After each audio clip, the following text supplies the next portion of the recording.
இணைந்திருக்கிறோம். சிறிய விளம்பர இடைவெளியை தொடர்ந்து தொடர்ச்சியாக நிகழ்ச்சியில் இன்றைய பத்திரிகையின் பார்வையில் எங்கள் கைவசம் யாழ்குடா நாட்டிலிருந்து வெளிவரக்கூடிய 4 பத்திரிகைகளில் ஈழநாடு, வலம்புரி மற்றும் உதயன் தினக்குரல் பத்திரிகைகள் இருக்கின்றது. முதலில் நாங்கள் ஈழநாடு மற்றும் வலம்புரி பத்திரிகையின் செய்திகளை பார்க்கலாம். ஈழநாட்டு பத்திரிகையின் இன்றைய பிரதான செய்தியாக ஏப்ரல் 25க்கு பின்னர் உள்ளூராட்சி தேர்தல் ஆணையாளர் நாயகம் தகவல்.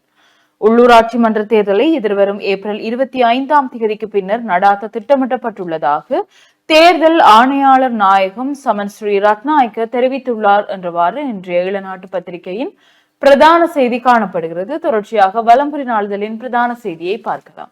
வலம்புரி நாளிதழுடைய இன்றைய பிரதான தலைப்பு செய்தியாக ஏப்ரல் 25க்கு பின் உள்ளூராட்சி தேர்தல்கள் ஆணையாளர் நாயகம் ஏப்ரல் 25ஆம் தேதிக்கு பின்னர் உள்ளூராட்சி தேர்தலை நடாத்த திட்டமிட்டிருப்பதாக தேர்தல்கள் ஆணையாளர் நாயகம் சமன் ஸ்ரீ ரத்நாயக்க தெரிவித்திருக்கிறார் என்று ஈழநாட்டு பத்திரிகையின் அதே செய்தி வலம்புரியிலும் தலைப்பு செய்தியாக காணப்படுகிறது. ஏனைய முற்பக்க செய்திகளாக புலிகளுக்கு கொலை கலாச்சாரத்தை ஏவிபியை கற்றுக் கொடுத்தது எஸ்பி திசாநாயக்க.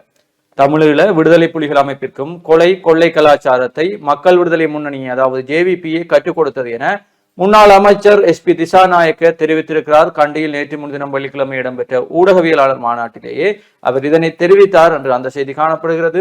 ஏனைய கட்டமிடப்பட்ட செய்திகளாக கச்சதீவில் சங்கிலி அறுத்த பெண் கைது, கிளிநொச்சியில் யூடியூபர் கைது என்ற செய்தியும், நீதி அமைச்சரானார் ஹரி ஆனந்த சங்கரி. கனடா வரலாற்றில் முதன்முறையாக யாழ்ப்பாணத்தில் பிறந்த ஹரி ஆனந்த சங்கரி நீதி அமைச்சராக பதவி ஏற்றிருக்கிறார் என்ற செய்தியும் காணப்படுகிறது. இதை நாங்கள் சமூக வலைத்தளம் கூடாகவும் அறியக்கூடியதாக இருந்தது. இலங்கையினுடைய முன்னாள் கிளிநொச்சி மாவட்டத்தினுடைய பாராளுமன்ற உறுப்பினராக இருக்கக்கூடிய ஆனந்த சங்கரி அவருடைய மகனாக இருக்கக்கூடிய ஹரி ஆனந்த சங்கரி அவர்களே கனடாவிலே முதன்முறையாக யாழ்ப்பாணத்தில் பிறந்து ஒருவர் அமைச்சராகி இருக்கிறார். அவருக்கும் எங்களுடைய வாழ்த்துக்களை தெரிவித்துக் கொள்கிறோம்.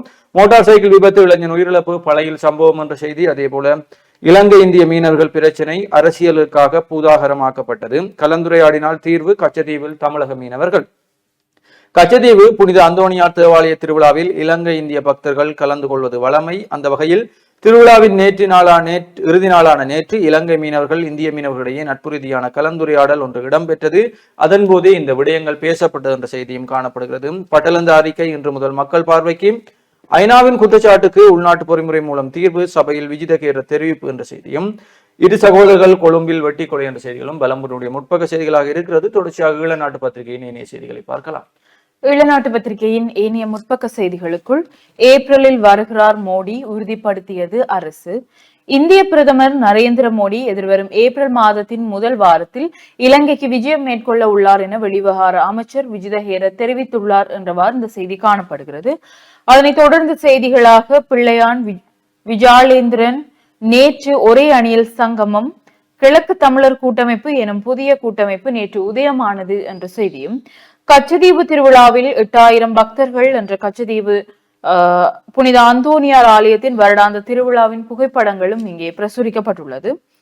அதனைத் தொடர்ந்து வலம்புரியில் பார்த்த கனடாவின் நீதி அமைச்சராக ஹரி ஆனந்த சங்கரி நியமனம் என்ற செய்தியும், மன்னார் குறு முதல்வராக வன தமிழ் நேசன் அடிகள் என்றவாறு அவருடைய புகைப்படம் தாங்கிய செய்தியும் இங்கே காணப்படுகிறது. தொடர்ந்தும் தமிழக மீனவர் வடக்கு மீனவர்களின் வளங்களை அழிப்பது ஏற்புடையதல்ல, கச்சதீவில் அமைச்சர் சந்திரசேகர் என்ற செய்தியோடு, கச்சதீவு திருவிழாவை உதாரணமாக்கி மீனவர் பிரச்சனையை தீர்க்க முடியும், ரவூப் ஹக்கீம் ஆலோசனை என்ற செய்திகளும் ஈழநாட்டு பத்திரிகையின் முற்பக்க கட்டமிடப்பட்ட செய்தியாக பழை விபத்தில் இளைஞன் பலி. கிளிநொச்சி பழை போலீஸ் பிரிவிற்குட்பட்ட பழை ஹரந்தாய் பகுதியில் இடம்பெற்ற கோர விபத்தில் மோட்டார் சைக்கிளில் பயணித்தவர் சம்பவ இடத்திலேயே உயிரிழந்துள்ளார் என போலீசார் தெரிவித்துள்ளனர். பழை வடக்கு கொடிகாமத்தைச் சேர்ந்த 23 வயதுடைய மகேந்திரன் நிஷாந்தன் எனும் இளைஞனே பரிதாபகரமாக உயிரிழந்துள்ளார் என்றவாறு இந்த செய்தி காணப்படுகிறது. அவருடைய குடும்பத்திற்கும் எங்களுடைய டான் தொலைக்காட்சி சார்பாக ஆழ்ந்த அனுதாபங்களை தெரிவித்துக் கொள்கிறோம். தொடர்ச்சியாக உட்பக்க செய்திகளுக்குள் முல்லையில் ஆயிரக்கணக்கான துப்பாக்கி தோட்டாக்கள் மீட்பு என்ற புகைப்படம் தாங்கிய செய்தி ஒன்று. முல்லைத்தீவு சிலாவத்தை தியோகநகர் காட்டு பகுதியில் ஆயிரக்கணக்கான துப்பாக்கி தோட்டாக்கள் முல்லைத்தீவு போலீசாரால் நேற்று முன்தினம் வெள்ளிக்கிழமை மீட்கப்பட்டுள்ளன என்றவாறு இந்த செய்தி காணப்படுகிறது. விபத்தில் சிக்கிய இளைஞன் மரணம். புதுக்குடியிருப்பு பகுதியில் இடம்பெற்ற வாகன விபத்தில் சிக்கிய இளைஞன் ஒருவர் உயிரிழந்துள்ளதாக புதுக்குடியிருப்பு போலீசார் தெரிவித்துள்ளனர் என்ற இந்த செய்தி காணப்படுகிறது. ரயிலுடன் இணைந்து பேருந்து சேவை இன்மையால் வடமராட்சி மக்கள் சிரமம் என்ற செய்தியும், இனப்படுகொலை குறித்தும் விசாரணை நடத்த வேண்டும் அனுர அரசிடம் மனோ கணேசன் வலியுறுத்தி என்றவாறு செய்திகள் இங்கே காணப்படுகிறது. அதனைத் தொடர்ந்து காற்றாலை திட்ட நிலைப்பாடு பற்றி அதானி நிறுவனம் அரசுக்கு அறிவிப்பு, உள்ளடக்கத்தை ஆராய்ந்தே இறுதி தீர்மானம். இலங்கையின் காற்றாலை மின் உற்பத்தி கருத்திட்டம் தொடர்பில் இந்தியாவின் அதானி நிறுவனம் தமது நிலைப்பாட்டை அனுப்பி வைத்துள்ளது.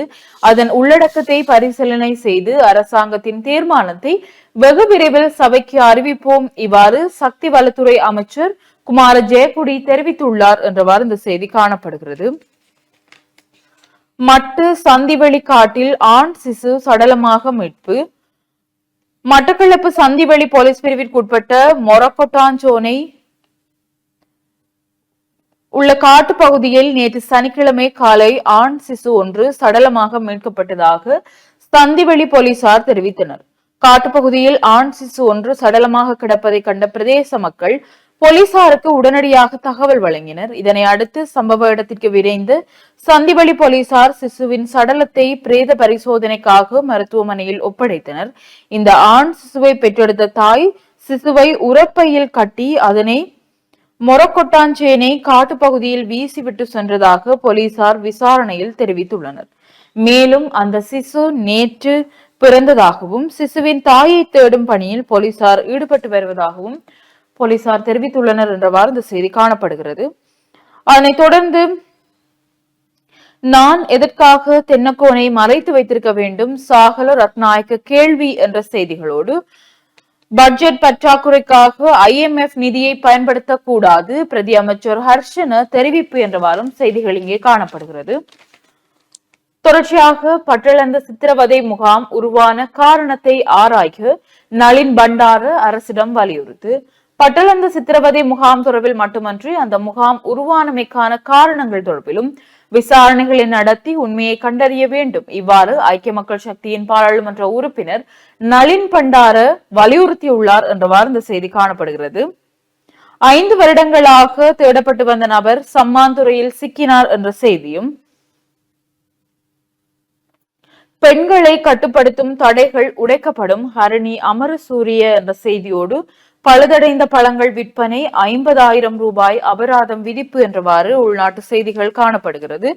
தொடர்ச்சியாக 2028ஆம் ஆண்டு கூட எம்மால் கடனை அடைக்க முடியாது, எதிர்க்கட்சி தலைவர் சஜித் பிரேமதாச என்ற செய்திகள் இங்கே பிரசுரிக்கப்பட்டுள்ளது. தொடர்ச்சியாக இன்று ஞாயிற்றுக்கிழமை என்பதனால் இளநாட்டு பத்திரிகையில் வார மலர் இணைக்கப்பட்டுள்ளது. தென்காசி கணேசன் அவர்களுடைய வார்த்தைகள் உருவாக்கும் வாழ்க்கை என்ற ஒரு கட்டுரையும், வீரகத்தி தனபாலசிங்கம் அவர்களுடைய அரசியல் அதிகாரத்தின் வர்க்க மாற்றம் என்று ஒரு கட்டுரை இங்கே பிரசுரிக்கப்பட்டுள்ளது. அதில் சிறுபான்மை சமூகங்களின் நியாயபூர்வமான அரசியல் அபிலாசைகளையும் மனக்குறைகளையும் ஏற்றுக்கொள்கின்ற மனநிலைமை தென்னிலங்கை அரசியல் சமுதாயத்திற்கு ஏற்படாத பட்சத்தில் புதிய கலாச்சாரம் என்பதில் எவ்வித அர்த்தமும் இருக்க போவதில்லை என்றவாறு இந்த கட்டுரை காணப்படுகிறது. அதனைத் தொடர்ந்து கலாநிதி யொஹான் பெரேரா அவர்களுடைய அரசாங்கம் அதன் மந்த வேகத்துக்கு விளக்கம் தர வேண்டிய அவசியம் என்ற ஒரு கட்டுரை காணப்படுகிறது. பனங்காட்டான் அவர்களுடைய சிதறு தேங்காய் களத்தில் தடுமாறும் தமிழ் கட்சிகள் என்றவாறு ஒரு கட்டுரை இங்கே பிரசுரிக்கப்பட்டுள்ளது.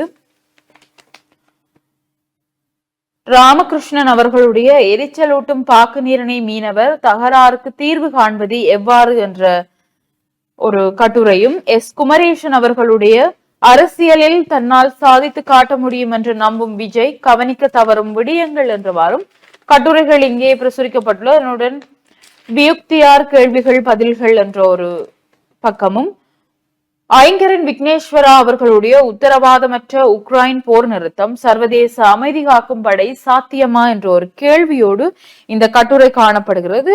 ஹேனல் ஆர் ஹரிஹரன் அவர்களுடைய வேலையை பிடுங்கிக் கொள்ளுமா செயற்கை நுண்ணறிவு என்றவாறு ஒரு கட்டுரையும் இங்கே பிரசுரிக்கப்பட்டுள்ளது. அதனைத் தொடர்ந்த உள்நாட்டு செய்திகளுக்குள், 4 நண்பர்களுக்கிடையில் மதுபோதையில் தகராறு, ஒருவர் பலி, 3 கைது. மட்டக்களப்பு வெல்லாவெளி போலீஸ் பிரிவில் உள்ள சின்னவத்தை பிரதேசத்தில் 4 நண்பர்களுக்கு இடையில் ஏற்பட்ட தகராறில் ஒருவர் உயிரிழந்துள்ளதாக வெல்லாவெளி போலீசார் தெரிவித்துள்ளனர் என்ற செய்தி இங்கே பிரசுரிக்கப்பட்டுள்ளது.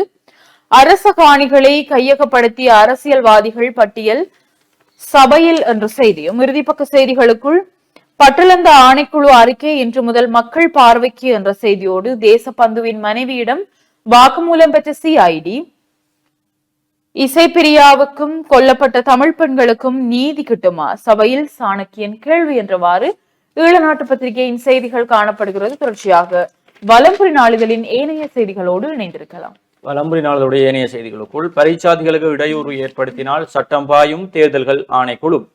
2025ஆம் ஆண்டு உள்ளூராட்சி மன்ற தேர்தலுக்கான வேட்புமனுக்களை சமர்ப்பிக்கும் வேட்பாளர்கள் காப்போத சாதாரண பரீட்சார்த்திகளுக்கும் இடையூறு ஏற்படுத்தினால் சட்டத்தை கடுமையாக நடைமுறைப்படுத்துமாறு பொலிஸ் மா அதிபருக்கு அறிவிக்கப்பட்டுள்ளதாக தேர்தல்கள் ஆணைக்குழு தெரிவித்திருக்கிறது என்ற செய்தி. ஏப்ரல் முதல் சம்பள உயர்வு, வரவு செலவு திட்டத்தில் அதிகரிக்கப்பட்ட சம்பள உயர்வுகளை ஏப்ரல் முதல் அரசு ஊழியர்களுக்கு வழங்க உள்ளதாகவும் தகவல் வெளியாகி இருக்கிறது. கொலை கலாச்சாரத்துக்கு முற்றுப்புள்ளி வைக்க முடியாதா? எதிர்க்கட்சி தலைவர் கேள்வி. நாட்டில் தற்போது அதிகரித்துள்ள கொலை கலாச்சாரம் காரணமாக மக்களின் பாதுகாப்பினை உறுதி செய்ய நடவடிக்கை எடுக்க வேண்டும் என எதிர்க்கட்சி தலைவர் சஜித் பிரேமதாசா தெரிவித்திருக்கிறார் என்ற செய்தியும். ஐரோப்பிய ஒன்றிய குழு இலங்கைக்கு விஜயம். கச்சதீவு புனித அந்தோணியார் ஆலய வருடாந்த திருவிழா திருப்பலி நேற்று சனிக்கிழமை சிறப்பாக நடைபெற்றது. இந்தியாவின் சிவகங்கை மறைமாவட்ட ஆயர் அருட்கலாநிதி லூர்து ஆனந்த மாண்டகை, யாழ் மறைமாவட்ட குறுமுதல்வர் அருட்பணி பி ஜே ஜபரட்டம், கொழும்பு பிரதேச பங்கு தந்தை சிஸ்வாண்டி குரூஸ், நெடுந்தீவு பங்கு தந்தை பத்திநாதன் மற்றும் அருட்தந்தையர்கள், அருட்சகோதரிகள், இலங்கை இந்திய பக்தர்கள் என பலரும் கலந்து கொண்டனர் என்றும் கச்சதீவு புனித அந்தோணியார் ஆலய வருடாந்த திருவிழா தொடர்பான புகைப்படம் தாங்கிய செய்திகளும் இங்கே வெளியிடப்பட்டிருக்கிறது. அதே போல ஏனைய வலம்புரியினுடைய ஏனைய உட்பக்க செய்திகளுக்குள் விளையாட்டு செய்திகளாக கரைச்சி பிரதேச செயலங்களுக்கு இடையிலான கரப்பந்தாட்ட போட்டி நேற்று ஆரம்பம் என்ற புகைப்படம் தாங்கிய செய்தி. இறுதிப் போட்டிக்கான வாய்ப்பை தவறவிட்டது இலங்கை மாஸ்டர்ஸ் அணி. சர்வதேச மாஸ்டர் லீக் கிரிக்கெட் தொடரில் இலங்கை மாஸ்டர் அணிக்கு எதிராக நேற்று இடம்பெற்ற இரண்டாவது அரையிறுதிப் போட்டியில் மேற்கிந்திய தீவுகள் மாஸ்டர்ஸ் அணி 6 ஓட்டங்களால் வெற்றி பெற்று இறுதிப் போட்டிக்கு தகுதி பெற்றுக்கார்கள். இறுதிப் போட்டியிலே இந்திய அணி மேற்கிந்திய தீவுகள் அணி சந்திக்க உள்ளார்கள். எப்போது வருவார் பும்ரா? எதிர்பார்ப்பில் மும்பை அணி என்று ஐபிஎல் தொடர்பான செய்தியும் காணப்படுகிறது. அதே போல இன்றைக்கு வலம்புரி வார இதழாக சங்குநாதமாக புலந்திருக்கிறது. சங்குநாதத்திலே விதுரன் அவர்களுடைய கட்டுரை பட்டளந்த வதை முகாம் ரணிலை பட்டளைக்குமா என்ற தலைப்பிலே இந்த ரணில் வழங்கியிருக்கக்கூடிய செவ்வியிலிருந்து பட்டளந்த வதை முகாம் ரணிலுக்கு பாதகமாக அமைய போகிறதா என்ற கேள்வியோடு ஒரு கட்டுரையும் பிரசுரிக்கப்பட்டிருக்கு. அதே போல சங்குநாதத்திலே இன்றைக்கு பல ஆக்கங்கள் பிரசுரிக்கப்பட்டிருக்கிறது. கட்டுரைகள், கவிதைகள், ஓவியங்கள், சிறுவர்களுடைய ஆக்கங்கள் என்று பல ஆக்கங்களும் இன்றைக்கு சங்குநாதத்திலே பிரசுரிக்கப்பட்டிருக்கிறது. அதே போல கட்டுப்பணம் செலுத்தியது இலங்கை தொழிலாளர் கட்சி. வவுனியா மாவட்டத்தின் 5 உள்ளூராட்சி சபைகளிலும் போட்டியிட வன்னி மாவட்ட பாராளுமன்ற உறுப்பினர் காதர் மஸ்தானின் இலங்கை தொழிலாளர் கட்சி கட்டுப்பணம் செலுத்தி இருக்கிறார்கள் என்ற செய்தி. போரினால் ஈழத்தமிழர்கள் இழந்தது உறவுகளையும் சுதந்திரத்தையும் தான் என்று ஜீனியர் விகடனிலே வந்திருக்கக்கூடிய கட்டுரை ஒன்றும் இங்கே பிரசுரிக்கப்பட்டிருக்கிறது. அதேபோல் வவுனியா மாணவனின் சாதனையை பார்வையிட்ட மேலதிக ஆணையாளர் அச்சுதன் இலங்கையில் முதன்முறையாக இலத்திரனியல் வாக்களிப்பு இயந்திரத்தினூடாக வாக்களிப்பு மேற்கொண்டு வவுனியா மாணவன் சாதனை படைத்துள்ள நிலையில் தேர்தல்கள் ஆணைக்குழுவின் மேலதிக ஆணையாளர் எஸ் அச்சுதன் அதனை பார்வையிட்டார் என்ற செய்தி. மருதடி விநாயகர் ஆலய மகோற்சவ விஞ்ஞாபனம். மானிப்பாய் மருதடி விநாயகர் ஆலய வருடாந்த மகோற்சவ விஞ்ஞாபனம் எதிர்வரும் 22ஆம் தேதி சனிக்கிழமை நண்பகல் 12 மணிக்கு கொடியேற்றத்துடன் ஆரம்பமாக உள்ளது. தொடர்ந்து மகோற்சவங்கள் நடைபெற்று எதிர்வரும் ஏப்ரல் மாதம் 3ஆம் தேதி ஞாயிற்றுக்கிழமை மாலை 7:30 மணிக்கு சப்பர திருவிழாவும், 4ஆம் தேதி திங்கட்கிழமை நண்பகல் 12 மணிக்கு ரதோற்சவமும் நடைபெற்று 5ஆம் தேதி செவ்வாய்க்கிழமை காலை 9:30 மணிக்கு தீர்த்தோற்சவம் இடம்பெறும் என மானிப்பாய் மருதடி விநாயகர் ஆலயம் தர்மகத்தா சபையினர் தெரிவித்திருக்கிறார்கள் என்றும் அந்த செய்தி காணப்படுகிறது. குடிசார் அமைப்புகளின் சம்மேளனங்களால் மகளிர் விவகார அமைச்சரிடம் மகஜர் கையளிப்பு என்ற புகைப்படம் தாங்கிய செய்தியும் சங்குநாதத்திலே இன்றைக்கு அபிமன்சுவனுடைய கட்டுரையாக புலம்பெயர் உறவுகளுக்கு ஈழத்தில் இருந்து ஒரு மடல் என்று அபிமன்சுவனுடைய கட்டுரை ஒன்றும் இங்கே பிரசுரிக்கப்பட்டிருக்கிறது. ஆலடி மாநாடு. வெள்ள ஈயை கட்டுப்படுத்த இந்தியா உதவி செய்ய வேண்டும் என்று ஆலடி மாநாடும். அதேபோல சுகமான விடியல் ஈரல் கிருமி தொற்றையும் அலட்சியையும் ஏன் ஏற்படுத்துகின்றது, என்ன செய்யலாம் என்ற தலைப்பிலே ஒரு கட்டுரையும். ஏப்ரலில் இலங்கை வருகிறார் இந்திய பிரதமர் மோடி. பல புதிய ஒப்பந்தங்கள் கையெழுத்திட திட்டம். ஏப்ரல் மாதத்தின் முதல் வாரமளவில் இந்திய பிரதமர் நரேந்திர மோடி இலங்கைக்கு விஜயம் செய்ய உள்ளதாக வெளிநாட்டு அலுவல்கள் வெளிநாட்டு வேலைவாய்ப்பு அமைச்சர் விஜித ஹேரத் அவர்கள் தெரிவித்திருக்கிறார் என்றும் அந்த செய்தி காணப்படுகிறது. அமெரிக்கா ஈரான் பேச்சுவார்த்தை ஆதரவு தெரிவித்தது சீனா ரஷ்யா. அணுசக்தி தொடர்பாக அமெரிக்க ஈரானுடன் பேச்சுவார்த்தைகள் நடாத்துவதற்கு சீனாவும் ரஷ்யாவும் ஆதரவு தெரிவித்துள்ளதாக சர்வதேச ஊடகங்கள் செய்தி வெளியிட்டிருக்கிறார்கள் என்ற செய்தி. கனடாவின் 24வது பிரதமராக மார்க் கார்னி பதவியேற்பு. கனடாவின் 24வது பிரதமராக மார்க் கார்னி நேற்று முன்தினம் பதவியேற்றிருக்கிறார். கனடாவின் பிரதமராக இருந்த ஜஸ்டின் ட்ரூடோ கடந்த ஜனவரி மாதம் 7ஆம் தேதி தனது பதவியை ராஜினாமா செய்ததுடன் அவரே லிபரல் கட்சியின் தற்போதைய தலைவராகவும் பதவி வகிக்கும் சூழலில் லிபரல் கட்சியின் தலைமை பதவிக்கான போட்டியில் முன்னாள் மத்திய வங்கி தலைவரான மார்க் கார்னி வெற்றி பெற்றார். இதையடுத்து கனடாவின் 24வது பிரதமராகவும் லிபரல் கட்சியின் அடுத்த தலைவராகவும் மார்க் கார்னி தெரிவு செய்யப்பட்டிருக்கிறார். இந்நிலையில் கனடாவின் 24 பிரதமராக மார்க் கார்னி இன்று பதவியேற்றுள்ளார். அத்துடன் தற்போதுள்ள அமைச்சர்களையும் மார்க் கார்னி தக்க வைத்துக் கொள்வார் என்றும் எதிர்பார்க்கப்படுகிறது என்ற செய்தியும். கோழி பண்டிகையின் போது ரசாயன பொடி வீச்சு 7 மாணவிகள் வைத்தியசாலையில் 41 நாடுகளை சேர்ந்தவர்கள் அமெரிக்காவிற்கு பயணிக்க தடை, ட்ரம்ப் கிடுக்குப்பிடி என்ற செய்திகளும் காணப்படுகிறது. ஏனைய உள்நாட்டு செய்திகளுக்குள்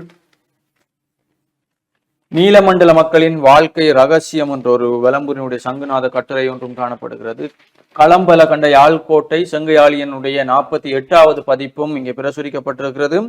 கடல்புறா என்ற காலத்தின் பதிவினுடைய 143வது பதிவும் இங்கே பிரசுரிக்கப்பட்டிருக்கிறது. வலம்புரியுடைய ஆசிரியர் தலையங்கமாக செய்யும் தொழிலே தெய்வம் என்றுரைத்த நம் இனம் எங்கே என்ற தலைப்பிலே ஆசிரியர் தலையங்கமும், ஏனைய செய்திகளுக்குள் மன்னாரில் சிவராத்திரி தினத்தன்று திருடப்பட்ட பல இலட்சம் பெறுமதியான நகைகள் மீட்பு, 3 போலீசாரால் கைது.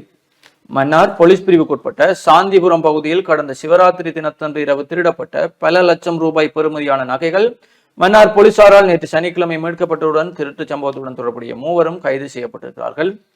பெண்களின் பாதுகாப்பை உறுதிப்படுத்துக அனுராதபுரம் வைத்தியர் விவகாரம் தொடர்பில் பிரதமருக்கு கடிதம். அனுராதபுரம் வைத்தியசாலையின் பாதுகாப்பு குறித்து ஆராய 3 அடங்கிய குழு நியமனம். வவுனியா கனகராயன் குளத்தில் திருட்டில் ஈடுபட்ட இளைஞன் மக்களால் மடக்கி பிடிப்பு.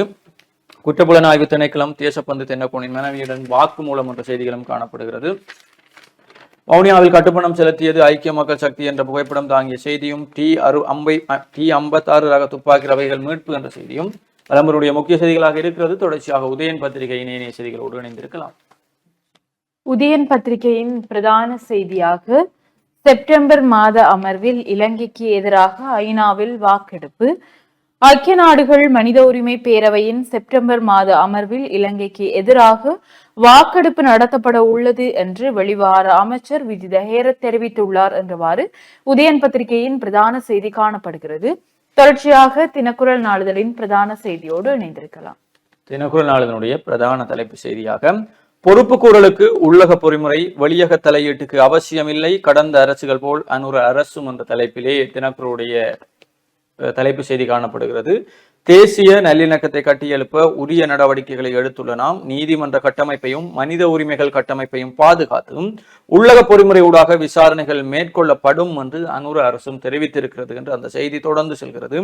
ஏனைய முற்பக்க செய்திகளாக ஏப்ரலில் இலங்கை வருகிறார் மோடி, பட்டளந்த அறிக்கையில் ரணிலை தண்டிக்க பரிந்துரைத்துள்ளது என்ற செய்தியும், இலங்கை இந்திய பக்தர்களுடன் கச்சதீவு அந்தோணியார் ஆலய திருவிழா நேற்று இடம்பெற்றது என்ற புகைப்படம் தாங்கிய செய்தி ஒன்றும், முன்னைய அரசுக்கும் அனுர அரசுக்கும் வேறுபாடு இல்லை, மனித உரிமைகள் பேரவையில் அரசாங்கம் கடந்த கால அரசாங்கங்கள் போலவே பார்த்து கொண்டு இருக்கிறது என்று அந்த செய்தியும், மதுபோதை தலைக்கேறி நண்பர்களிடையே தகராறும், ஒருவர் பலி 3 கைது, மட்டக்களப்பில் சம்பவம் என்ற செய்தியும், இஎஸ்பி வரி சலுகை மீளாய்வு, இலங்கை வருகிறது ஐரோப்பிய ஒன்றியம். ஏனைய கட்டமிடப்பட்ட செய்திகளாக தனியார் நிறுவனங்கள் மூலம் வெளிநாடு செல்லும் போது உறுதிப்படுத்த 1989 என்ற எண்ணிற்கு அழைப்பெடுக்கலாம். தனியார் நிறுவனங்கள் மூலம் வெளிநாடுகளுக்கு வேலை செல்லும் போதும் 1989 என்ற எண்ணை அழைப்பதன் மூலம் அந்த நிறுவனங்கள் குறித்து அறிந்து கொள்ள முடியும் என்று வெளிநாட்டு வெளியுறவு வேலைவாய்ப்பு மற்றும் சுற்றுலா அமைச்சர் விஜித ஹேரத் தெரிவித்திருக்கிறார் என்ற செய்தி. கச்சதீவில் சங்கிலி அறுப்பு, பெண்ணுக்கு விளக்கமறியல், தமிழக மீனவர்கள் வடக்கு கடல் வளங்களை அளிப்பது ஏற்புடையது அல்ல என்ற செய்தியும், 2025 3 மில்லியன் சுற்றுலாவிகள் இலங்கையின் இலக்கு என்ற செய்திகளும் தினக்குரலுடைய முற்பக்க செய்திகளாக இருக்கிறது. தொடர்ச்சியாக உதயனுடைய இணைய செய்திகளோடு இணைந்திருக்கலாம். உதயன் பத்திரிகையின் ஏனைய முற்பக்க செய்திகளுக்குள் சாந்திபுரம் திருட்டு, 3 கைதானார், நகைகளுடன் மீட்பு என்ற புகைப்படம் தாங்கிய செய்தியும், கச்சதீவில் இம்முறை புலனாய்வு கெடுபிடி என்ற செய்தியோடு கச்சதீவு பெருவிழா நேற்று பக்தி பூர்வம் என்ற புகைப்படம் தாங்கிய செய்தியும் இங்கே பிரசுரிக்கப்பட்டுள்ளது. சங்கிலி அறுப்பு, பெண் மறியலில் என்ற புனித கச்சதீவு அந்தோணியார் ஆலயத்தில் பெண் ஒருவர் சங்கிலியை அறுத்து அவர் மறியலில் வைக்கப்பட்டுள்ளார் என்றவாறு இந்த கட்டமிடப்பட்ட செய்தி காணப்படுகிறது. கச்சதீவில் குவிந்தோர் 8000க்கும் அதிகமானோர் என்ற ஒரு கட்டமிடப்பட்ட செய்தியும், பாலியல் வன்புணர்வுகளில் ராணுவம் ஈடுபடவில்லை, நாமல் ராஜபக்ஷ தெரிவிப்பு. படையினர் பாலியல் வன்கொடுமைகளில் ஈடுபட்டனர் என பாரதூரமான குற்றச்சாட்டை சாணக்கியன் முன்வைத்துள்ளார். அவ்வாறு பாலியல் வன்புணர்வுகளில் இராணுவத்தினர் ஈடுபடவில்லை என்றவாறு நாமல் ராஜபக்ஷ தெரிவித்துள்ளார் என்ற ஒரு செய்தி காணப்படுகிறது. அதனைத் தொடர்ந்து கட்டமிடப்பட்ட செய்தியாக ஸ்ரீலங்கா படையினருக்கு எதிராக ஏன் நடவடிக்கை எடுக்கப்படவில்லை? நாடாளுமன்றில் சாணக்கியன் கேள்வி. இந்த நாட்டில் ஆயிரக்கணக்கான தமிழ் பெண்கள் ஸ்ரீலங்கா படையினரால் பாலியல் துஷ்பிரயோகம் செய்யப்பட்டு கொல்லப்பட்டனர். பாதுகாப்பு படையினரால் பாலியல் வன்கொடுமைகளுக்கு உட்படுத்தப்பட்ட எத்தனையோ பேர் உள்ளனர். இவ்வாறான குற்றங்களில் ஈடுபட்ட படையினருக்கு எதிராக ஏன் நடவடிக்கை எடுக்கப்படவில்லை என்று இலங்கை தமிழரசு கட்சியின் மட்டக்களப்பு மாவட்ட பாராளுமன்ற உறுப்பினர் சாணக்கியன் கேள்வி எழுப்பியுள்ளார். நாடாளுமன்றத்தில் நேற்று நடைபெற்ற குழுநிலை விவாதத்தில் உரையாற்றியவர் மேலும் தெரிவித்ததாவது: கடந்த கால அரசாங்கங்கள் தங்களை வெளிப்படையாகவே இனவாதிகள் என அடையாளப்படுத்தி நடவடிக்கைகளை முன்னெடுத்தன. ஆனால் தாங்கள் இனவாதிகள் இல்லை என கூறிக்கொண்டு இந்த அரசாங்கம் இனவாதிகள் போல் செயல்படுகிறது. தமிழ் மக்களுக்கு தர வேண்டிய அரசியல் தீர்வுகளை தர மறுக்கின்றார்கள். தமிழ் மக்கள் தொடர்பிலும் பொறுப்புக்கூறல் சம்பந்தமாகவும் ஒரு வார்த்தை கூட வெளிவகார அமைச்சரால் சொல்லப்படவில்லை. அனுராதபுரத்தில் நடந்த சம்பவத்தை தாம் வன்மையாக கண்டிக்கிறோம். ஆனால் ஆயிரக்கணக்கான தமிழ் பெண்கள் வன்புணர்வுக்கு உட்படுத்தப்பட்டு கொல்லப்பட்டனர். இசைப்பிரியா கொல்லப்பட்டது ஒரு உதாரணம். இசைப்பிரியா உயிருடன் இருந்தார் என்பதற்கு எத்தனையோ சான்றுகள் இருந்தன.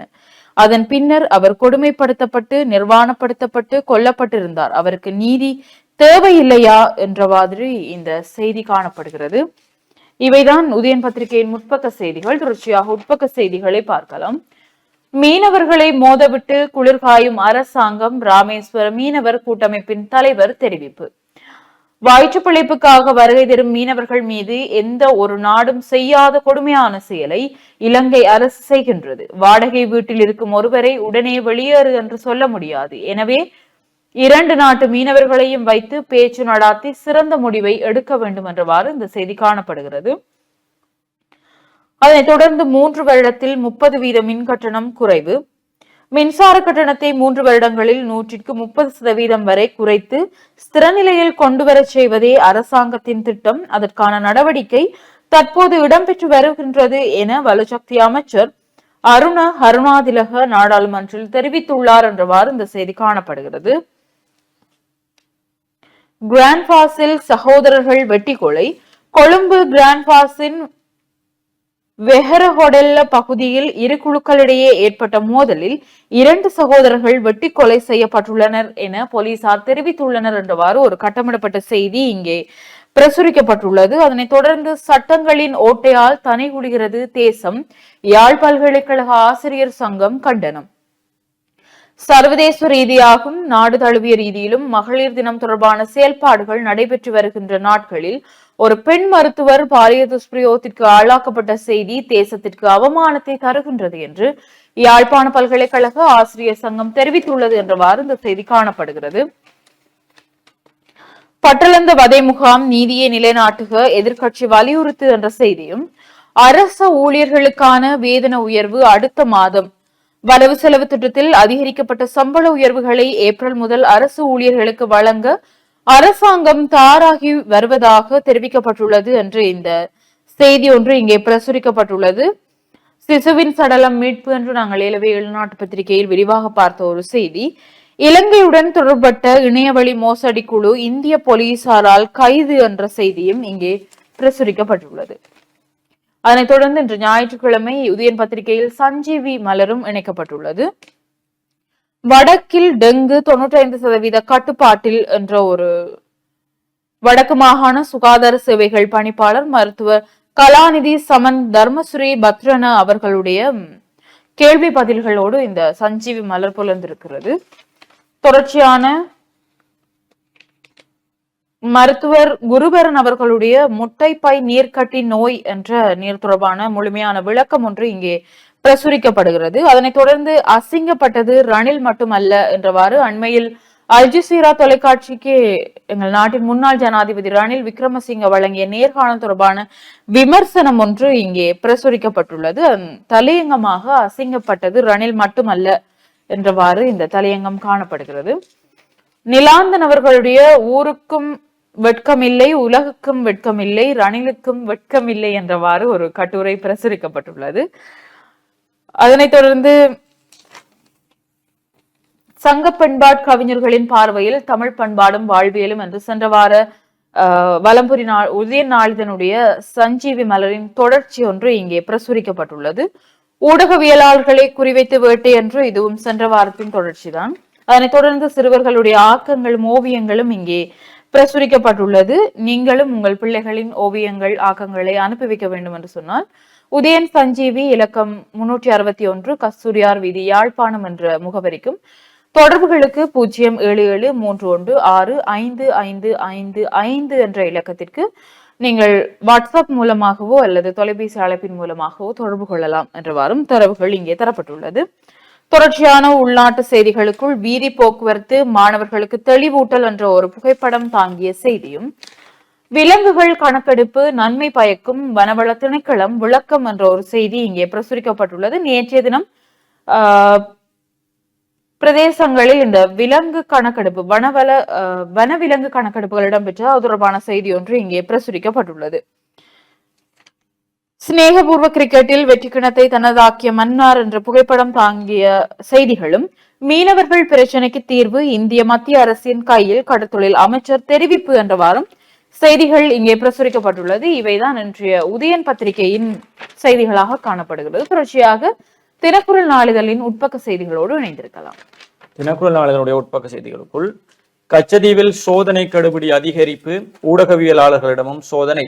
கச்சதீவு அந்தோணியார் ஆலய திருவிழாவில் வழக்கத்துக்கு மாறாக இம்முறை கண்காணிப்பு தீவிரப்படுத்தப்பட்டிருப்பதுடன் அதிகளவான புலனாய்வாளர்கள் அதற்காக களமிறக்கப்பட்டிருந்ததாகவும் ஊடகவியலாளர்களையும் அவர்கள் கண்காணித்ததாக எமது செய்தியாளர் தெரிவித்துள்ளார். கச்சதீவு அந்தோணியார் ஆலயத்தின் வருடாந்த திருவிழா நேற்றும் நடைபெற்றுக் கொண்டிருந்தது. இதன் போது செய்தி சேகரிக்க சென்ற ஊடகவியலாளர்களை கடற்படையினர் புகைப்படம் எடுத்து அச்சுறுத்தியுள்ளதுடன் ட்ரோன் கேமரா வைத்துள்ளீர்களா என கேட்டு பயணப் பொதிகளை சோதனையிடவும் முயன்றுள்ளனர். இதன்போது திருவிழாவுக்கு ஊடகவியலாளர்களை அழைத்து சென்று கடற்படையினர் தலையிட்டு முன்பதாகவே சோதனை நடவடிக்கைகள் முடிக்கப்பட்டுள்ளதாக கூறி ஊடகவியலாளர்கள் தங்கள் கடமையை செய்ய அனுமதிக்கப்பட்டிருக்கிறார்கள்.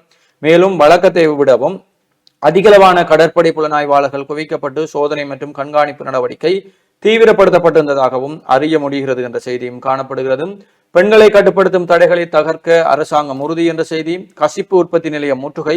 யாழ்ப்பாணம் போலீஸ் நிலைய குற்ற விசாரணை பிரிவு மற்றும் போதைப் பொருள் தடுப்பு பிரிவினர் இணைந்து பாரிய கசிப்பு உற்பத்தி நிலையத்தை முற்றுகையிட்டிருக்கிறார்கள். போலீசாருக்கு கிடைத்த ரகசிய தகவலின் அடிப்படையில் யாழ்ப்பாணம் மேத்யூஸ் வீதியில் உள்ள வீடொன்று முற்றுகையிடப்பட்டிருக்கிறது என்ற செய்தியும் காணப்படுகிறது.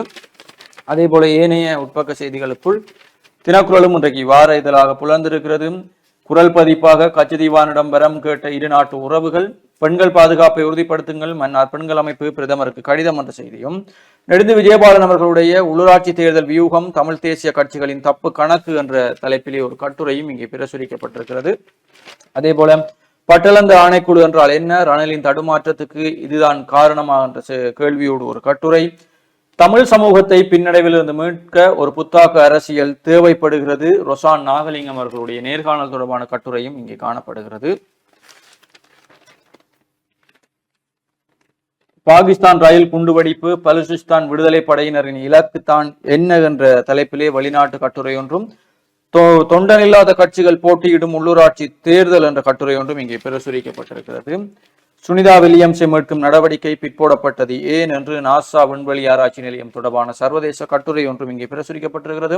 பாலாகும் இந்தியா இலங்கை நட்பு, மோடி வருகையுடன் மீனவர் பிரச்சனை தீருமா என்ற தலைப்பிலே ஒரு நேர்காணல் தொடர்பான கட்டுரையும் காணப்படுகிறது. அதே போல விளையாட்டு செய்திகள், சினிமா செய்திகள், ஏனையவர்களுடைய கவிதை கட்டுரை என்ற ஆக்கங்களும் காணப்படுகிறது. யாழ்ப்பாணம் மன்னார் கரையோர கத்தோலிக்க மக்களை இணைக்கும் தவக்காட கடல் கடந்த பாலைதீவு யாத்திரை தலம் என்ற தலைப்பிலே ஒரு கட்டுரையும் இங்கே பிரசுரிக்கப்பட்டிருக்கிறது.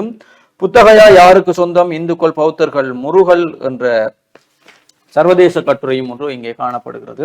குப்பைமேடிற்கு அருகில் எங்கள் வீடு, அமெரிக்க பேராசிரியையின் வெற்றி கதை என்று ஒரு சுயசரிதை கதையும் பிரசுரிக்கப்பட்டிருக்கிறது. தொடர்ச்சியாக வடமாகாண குடிசார் அமைப்புகளின் சம்மேளத்தினால் மகளிர் விவகார அமைச்சரிடம் மகஜர் கையளிப்பு என்று புகைப்படம் தாங்கிய செய்தி ஒன்று காணப்படுகிறது. கொக்கிவிலிந்து முன்பள்ளியின் புதிய மாணவர்கள் வரவேற்பு, மட்டுவில் பன்றி தளர்ச்சி அம்பாளின் பங்குனி திங்கள் பொங்கல் உற்சவம் என்ற செய்தியும், உலக கணித தினத்தை முன்னிட்டு கனடாவில் பாடசாலையில் கண்காட்சி என்ற புகைப்படம் தாங்கிய செய்திகளும் காணப்படுகிறது. தினக்குரலுடைய இன்றைய ஆசிரியர் தலையங்கமாக வேதம் ஓதிய சாத்தான் இராணுவத்தில் உள்ள ஒரு சிலரின் தவறுகளை ஒட்டுமொத்தமாக இராணுவத்தின் தவறுகளாக சித்தரிக்காதீர்கள் என்று நாடாளுமன்ற உறுப்பினர் நாமல் ராஜபக்சா முதலை கண்ணீர் வடித்திருக்கிறார் என்று அந்த செய்தியை வேதம் ஓதிய சாத்தான் என்ற தலைப்பிலே இன்றைக்கு தினக்குரலுடைய ஆசிரியர் தலையங்கமாக இருக்கிறது. இராணுவத்தில் உள்ள சிலரின் குற்றங்களுக்காக ஒட்டுமொத்த இராணுவத்தினையும் குற்றம் சாட்டுவது பொருத்தமற்றதாகும். இராணுவத்தில் உள்ள ஒரு சிலர் குற்றச்செயல்களில் ஈடுபட்டிருப்பதை வைத்துக் கொண்டு அதனை முழு இராணுவத்தினரும் குற்றச்செயலிலும் பாலியல் துஷ்பிரயோக செயற்பாடுகளிலும் ஈடுபட்டனர் என்று குற்றம் சாட்டுவதை ஏற்க முடியாது என பாராளுமன்ற உறுப்பினர் நாமல் ராஜபக்ச தெரிவித்திருக்கிறார். டில்லி கலை இலக்கிய பேரவையின் கலை இலக்கிய மாநாடு யாழில் நடாத்த ஏற்பாடு. இந்திய டில்லி கலை இலக்கிய பேரவை யாழ்ப்பாணம் இந்திய துணை தூதரகம் இணைந்து நடாத்தும் தமிழ் கலை இலக்கிய மாநாடு யாழ்ப்பாணத்தில் எதிர்வரும் மாதம் நடைபெற உள்ளது. யாழ்ப்பாணம் திருவள்ளுவர் பண்பாட்டு மண்டபத்தில் எதிர்வரும் ஏப்ரல் மாதம் 13ஆம் தேதி இந்த கலை இலக்கிய மாநாடு நடத்தப்பட உள்ளதாக நிகழ்வின் ஒழுங்கமைப்பாளரும் டில்லி கலை இலக்கிய பேரவையின் பொதுச் செயலாளருமான ப. குமார் தெரிவித்திருக்கிறார். நிகழ்வில் பரதநாட்டியம், கவியரங்கம், சிறப்பரங்கம், கருத்தரங்கம், வழக்காடு மன்றம், நூல் வெளியீடு, நாடகம், இசை நிகழ்ச்சி ஆகிய கலை நிகழ்வுகள் இடம்பெற உள்ளதாகவும் ஒழுங்கமைப்பாளர்கள் தெரிவித்திருக்கிறார்கள். மேலும் நிகழ்வில் திரைப்பட இயக்குனர் முனைவர் பாரதி கிருஷ்ணகுமார், முனைவர் இரா மது, கலாநிதி சரண்யா ஜெயக்குமார், தமிழ்நாடு குழந்தை உரிமைகள் பாதுகாப்பு ஆணையம், கலாநிதி கே. குமரன், டில்லி கலை இலக்கிய பேரவையின் தலைவர் ஆகியோர் சிறப்பு அழைப்பாளர்களாகவும் கலந்து கொள்ளவிருக்கிறார்கள் என்றும் அந்த செய்தி காணப்படுகிறது. வவுனியாவில் கவி சக்கரவர்த்தி கம்பனின் நினைவு தின நிகழ்வு என்ற புகைப்படம் தாங்கிய செய்தியும் சிங்கள பேரினவாத ஒற்றரால் தமிழரசு கட்சி இன்றும் அளிக்கப்பட்டுக் கொண்டிருக்கிறது. தமிழ் தேசிய கூட்டமைப்பு எவ்வாறு அளிக்கப்பட்டதோ அவ்வாறு இன்று தமிழரசு கட்சியும் சிங்கள பேரினவாத ஒற்றரால் அளிக்கப்பட்டு கொண்டிருக்கிறது. அதனால் தான் நாம் தமிழரசு கட்சியிலிருந்து வெளியேறி தமிழ் தேசியத்தில் பற்றுறுதியாக இருக்கும் தமிழ் தேசிய மக்கள் முன்னணியோடு இணைந்து செயற்பட உள்ளோம் என ஜனநாயக தமிழரசு கட்சியின் முக்கியஸ்தர் கருணாகரன் நாவலன் தெரிவித்திருக்கிறார் என்ற செய்தியும் காணப்படுகிறது. தினக்குடைய இறுதி பக்க செய்திகளாக சாதாரண பரீட்சாதிகளுக்கு வேட்பாளர்கள் இடையூறு ஏற்படுத்தினால் சட்டம் பாயும், கூறிய ஆயுதங்களால் குத்தி இரு சகோதரர்கள் கொலை, கிராண்ட் பாசில் சம்பவம், கையூட்டல் பெற்ற கான்ஸ்டபிள் கைது, கஞ்சா எண்ணெய் பொதிய விடுவிக்க முயற்சி செய்த சுங்க திணைக்கள பரிசோதகர் கைது, ஒளிபெருக்கி பாவனை கட்டுப்பாடு பற்றிய கலந்துரையாடல் என்ற செய்தியும், வெளிநாட்டு ஆசையை காட்டி பணமோசடி செய்த பெண் கைது என்ற செய்திகளும் தினக்குரல் மற்றும் ஏனைய பத்திரிகைகளுடைய முக்கிய செய்திகளாக இருக்கிறது. தொடர்ச்சியாக இணைந்திருங்கள் நேயர்களே. சிறிய ஒரு விளம்பர இடைவெளிக்கு பிறகு மீண்டும் சந்திக்கலாம்.